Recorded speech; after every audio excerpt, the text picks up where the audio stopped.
সরকারের উদ্দেশ্যে এখানে বলতে চাই, এখানে শ্রমিকদের তারা প্রশ্ন করেছে নতুল্লাবাদে কেন ফ্যাসিস্টরা এখনো নেতৃত্ব দিচ্ছে।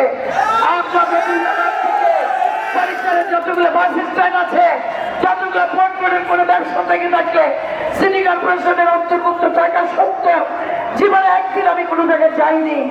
আমি কোন জায়গা থেকে 1 টাকার কোনো ধরনের সুযোগ সুবিধা না, আমার আজীবনের কোনো চেষ্টা নাই, চিন্তাও নাই। কিন্তু আপনি মুরব্বী, আপনার কাছে দাবি রেখে যাচ্ছি, সকল ফ্যাসিস্টের হাত থেকে, সকল হাসিনার এই দুঃসময় যারা আমাদেরকে অত্যাচার করেছে, নির্যাতন করেছে, আমাদের শ্রমিকদেরকে তারা নির্যাতন করেছে, কোনোদিন কোনো জায়গায় 2 টাকার উপকার করে নাই, কোনো জায়গায় তারা তাদের দাবি নিয়ে কথা বলতে পারে নাই।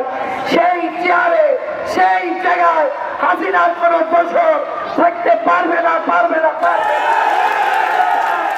আমরা এটা মেনে নিব না।